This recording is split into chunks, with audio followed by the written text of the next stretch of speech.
Coming up on a newscast, the U.S. sends military planes including B-52 and F-22 to South Korea.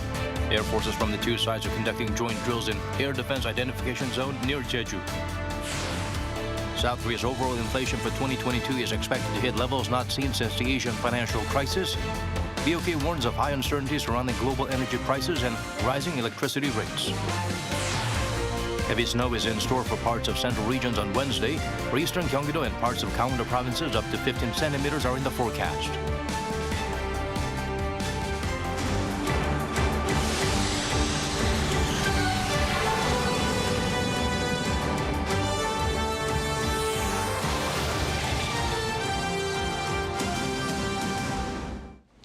Hello and welcome to our newscast. I'm Daniel Che. Let's begin with our top story. Following North Korea's missile launches over the weekend, South Korea and the U.S. held a combined aerial exercise involving B-52 bombers and F-22 stealth fighters. This is the first time in more than 4 years that the U.S. has sent Raptors to the nation. Bae-eun-ji starts us off.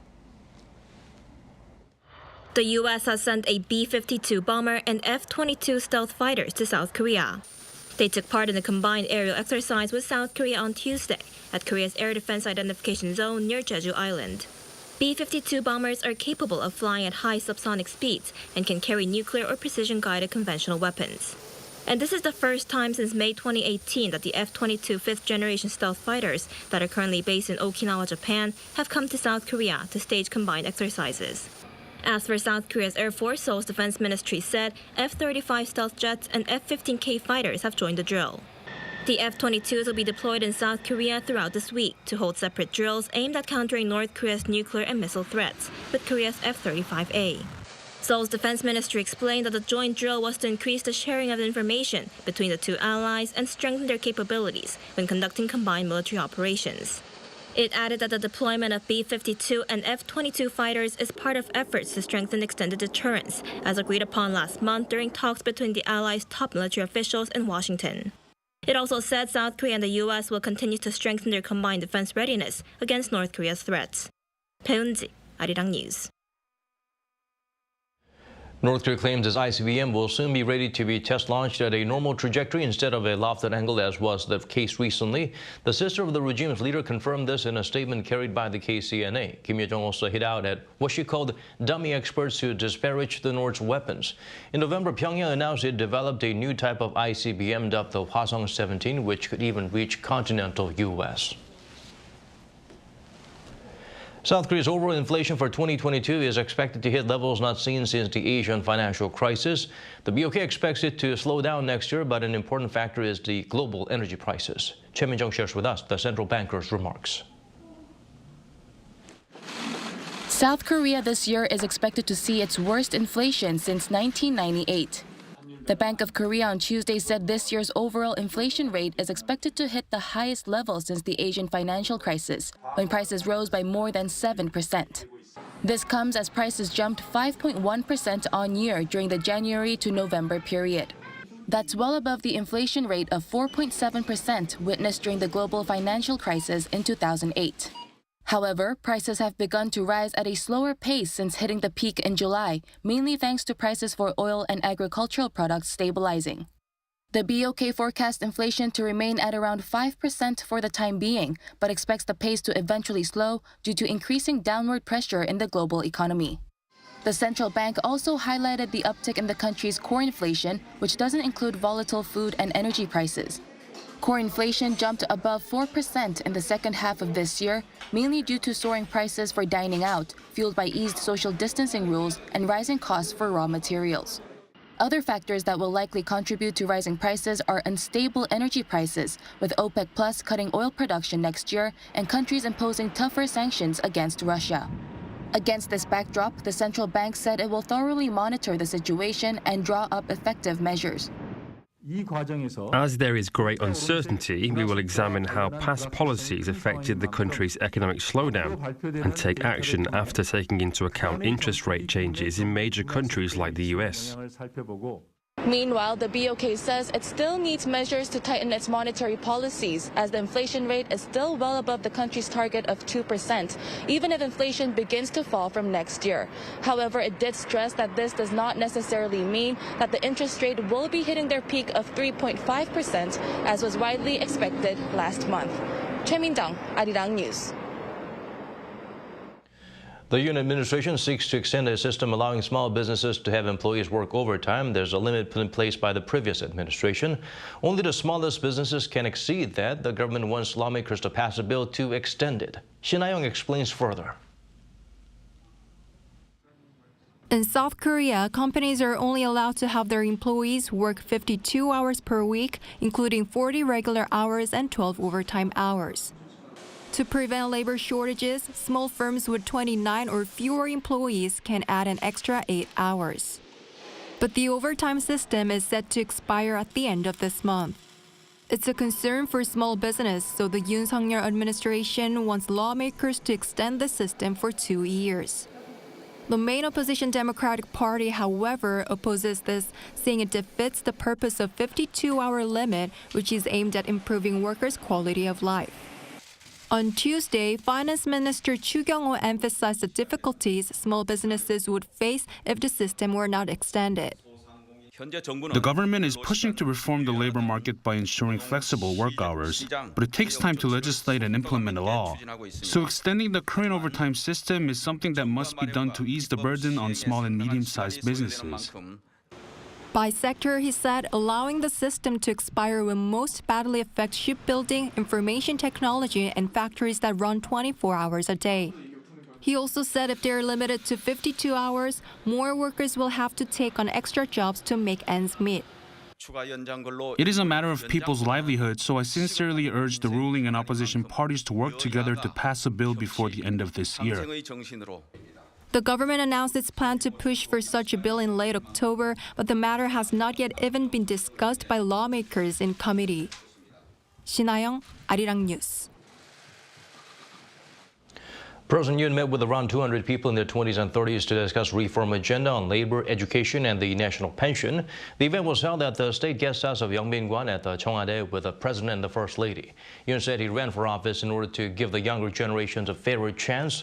He emphasized the importance of labor reforms and said that labor laws must change flexibly in accordance to new Fourth Industrial Revolution and asked for support. Seoul's Prime Minister is calling on lawmakers to swiftly reach an agreement on next year's budget, saying further delays could hurt the economy and people's livelihoods. Speaking in Tuesday's cabinet meeting, Han Duck-soo pointed out that the new fiscal year starts in 10 days and emphasized that the proposed budget will follow through on the Yoon administration's key values and policies to support vulnerable groups and improve the government's finances by tightening its belt. He expressed regret over the stalemate and asked lawmakers to conclude negotiations so the government can properly run the country. The People Power Party wants the government to create an extra day off for Christmas Day and Buddha's birthday as they fall on weekends. The ruling bloc floor leader made the remarks on Tuesday, expressing regret that Christmas falls on a Sunday this year and doesn't come with an extra day off as it's not a Korean national holiday. Jo Young called for the change, citing the impact on domestic consumption and people's well-being. The government is reportedly positively reviewing the proposal. 2 years ago, the National Assembly passed a law that would designate the next non-holiday weekday as a day off if a Korean national holiday fell on a weekend. Applying such a system to the two holidays would require approval at a cabinet meeting. South Korea reported the highest number of new COVID-19 cases in 3 months at over 87,000. Authorities have been warning that cases would rise with the onset of winter when people spend more time indoors. This could complicate plans next month to get rid of the rule on masks indoors. An announcement on that is due on Friday, though the mask rule is expected to stay in place for public transport, nursing homes, and some other places considered high risk. 56 more COVID-related deaths, and the number of severe cases rose to 519.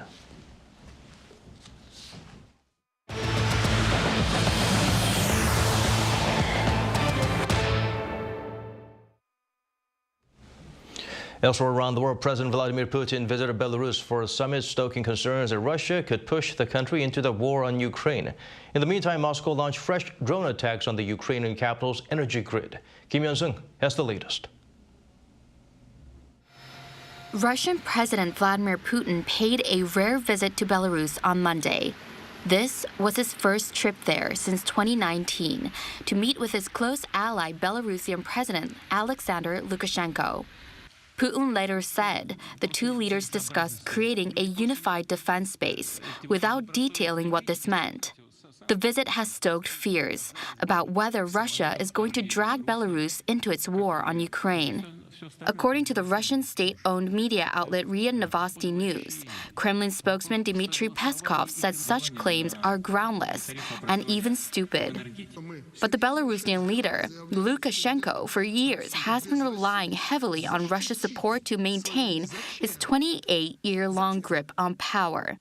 And Belarus last week said it was once again checking its troops' combat readiness. The last time it did that was just days before Russia staged an attack on Ukraine from Belarusian territory. In light of this news, Ukraine is bolstering its defenses. Ukraine's Deputy Interior Minister told BBC News that Ukrainian forces are padding their side of the Belarusian border with extra troops and ammunition. This comes, as Putin has put it, amid an extremely difficult time for Russia and the Russian-annexed regions of Ukraine. The Russian leader has rarely admitted to the war not going smoothly, but on Tuesday local time, he ordered federal security services to step up surveillance and combat to defend against new threats. Meanwhile, Russia launched fresh kamikaze drone attacks, targeting key energy infrastructure in and around the Ukrainian capital, Kyiv. The Ukrainian Military High Command said their air defenses shot down most of the drones, but the strikes that did land had caused sweeping blackouts, a critical loss of power amid sub-zero temperatures. Kim Yo-jong, Arirang News. It'll soon be 2 years since the U.S. Capitol was stormed by protesters supporting then-President Donald Trump and contesting the results of the 2020 election. Now the House January 6th committee has voted to refer President Trump to the Department of Justice on multiple criminal charges. None of its members, even the minority Republicans, were Trump supporters. But if Trump were to be convicted of insurrection, he could be banned from returning to federal office. Han Duck-soo reports. The U.S. House of Representatives January 6th committee has voted unanimously to refer former U.S. President Donald Trump to the Department of Justice for criminal investigation and potentially prosecution for his attempt to overturn his loss in the 2020 presidential election. The committee has developed significant evidence that President Trump intended to disrupt the peaceful transition of power under our Constitution. No man who would behave that way at that moment in time can ever serve in any position of authority in our nation again. He is unfit for any office. There are at least 4 counts against the former president. They include obstructing an official proceeding, defrauding the government, making false statements, and inciting or assisting an insurrection. Monday's meeting was the final public gathering of the 9-member panel. They spent a year and a half probing the unprecedented attempt by thousands of Trump supporters to prevent the peaceful transfer of power, inspired by the former president's claims that his loss to Joe Biden resulted from widespread fraud. The committee's recommendations are non-binding, meaning the Justice Department is not obligated to charge Trump with the crime. Still, they highlight how seriously the committee views Trump's actions leading up to the January 6, 2021 invasion of Capitol Hill. Under the U.S. Constitution's 14th Amendment, Trump, already seeking the Republican presidential nomination in 2024, could theoretically even be barred from holding federal office again if he were to be convicted of insurrection. Han Duck-soo, Arirang News. So we'll have commuter trains underground that are 3 times faster than the subway. The first of these, called GTX, has now been unveiled to the public. They can get people in and out of the city in half an hour. Jung Won-ju has the details.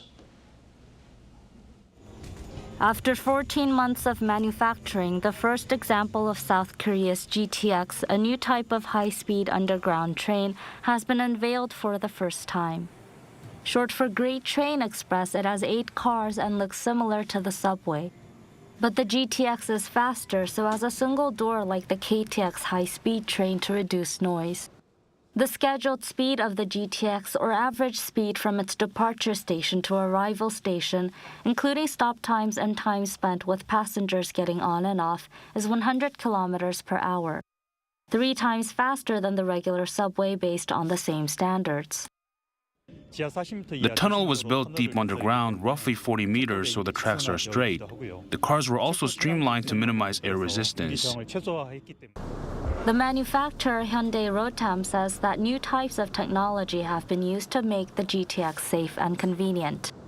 To prevent accidents when passengers get on and off, the doors have dual obstacle detection sensors, while a camera at the front of the train detects track abnormalities in real time. And the seats are 30 centimeters wider than those of regular trains. Once the GTX starts operating, commuting within the Seoul metropolitan area is expected to become easier. People who commute from Paju or Hwaseong, Gyeonggi-do province can get to downtown Seoul within 30 minutes and from one end to the other within an hour. I believe the GTX will revolutionize commuting and after-work culture. The GTX A line spans over 83 kilometers and runs from Paju in northern Gyeonggi-do province to Dongtan in the south. Some parts of the route will open in 2024 with 20 trains, while the rest will be fully operational starting in 2028. Jung Won-ju, Arirang News. South Korea's 5G network has the fastest median download speed in the world. That's according to Ookla, a U.S. mobile network testing and analysis company. In the company's speed test intelligence data for the third quarter, South Korea's 5G clocked in at 516 megabits a second. South Korea has now led the world in 5G speeds for 2 years in a row. Close behind was the UAE at 511 megabits a second. Next on the list, Bulgaria, Qatar, Saudi Arabia, and Singapore. To achieve its goal of becoming a global digital leader, South Korea is investing heavily in tech startups.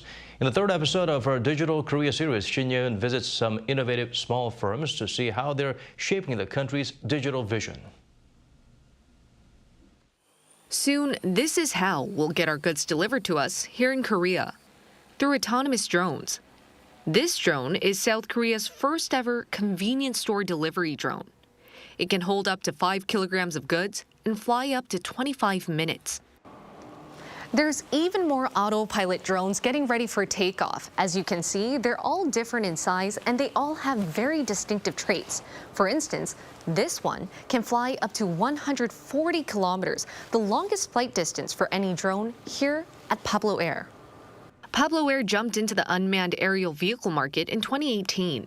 Though it's a startup, it's one of the first companies in Korea to enter this growing market. That's why it's asking for government support.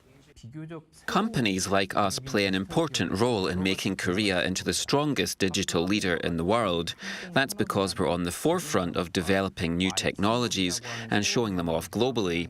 We would like for the government to give us the appropriate support, whether that be providing information on any regulations or laws we need to keep in mind, or by giving out subsidies.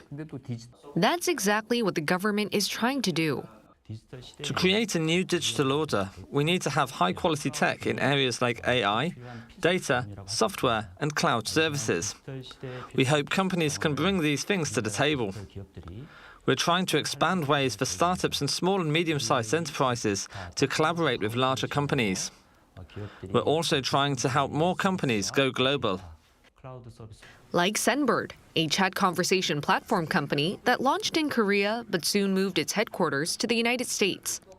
So for those companies who are thinking about going global, just like Senbird, I think they need to take a risk, but also understand how strong we are in terms of our talent standpoint. The government aims to focus on developing more tech talent and human resources. mainly by expanding the number of classes or schools specializing in software and AI education.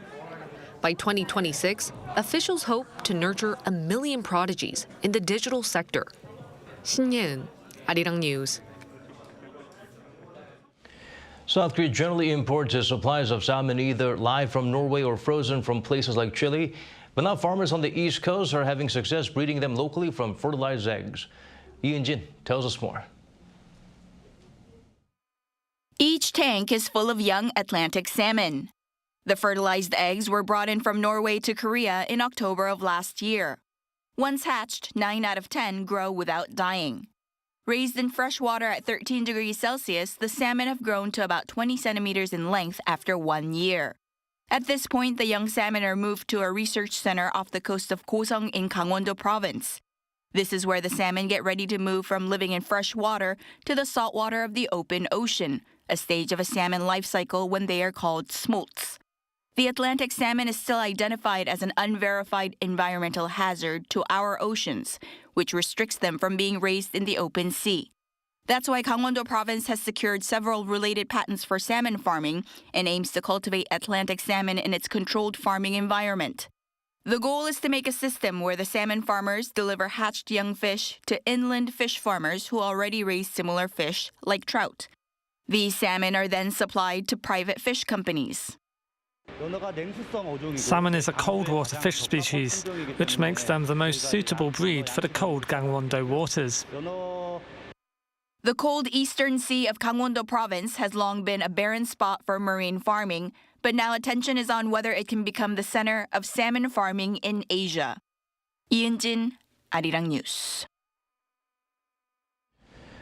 Heavy snow is forecast for Wednesday morning in the capital area. About 3 to 8 centimeters of snow is expected to fall early morning, with temperatures falling to below zero. The state is going to go into emergency mode from tonight and fully prepare to remove snow from the road so that commuters can safely get to work in the morning.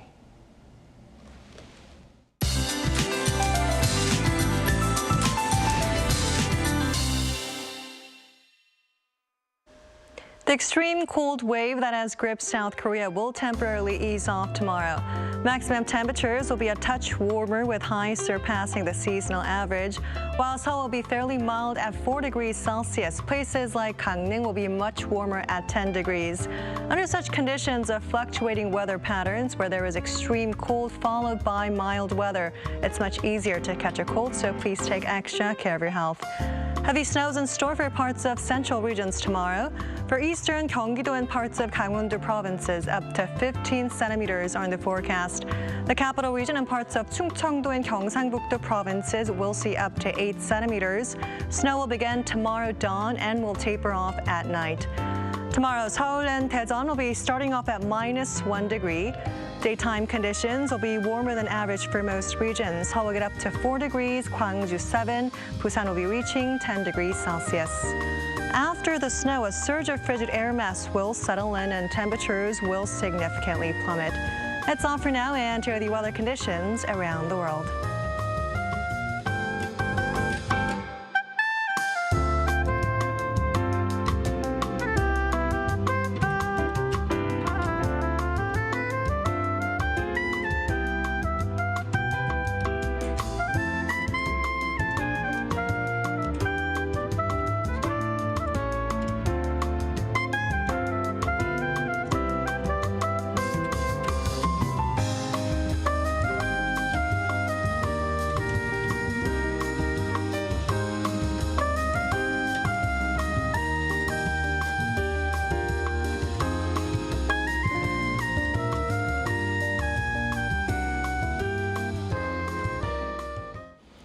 And that's all from us. As always, thank you for watching.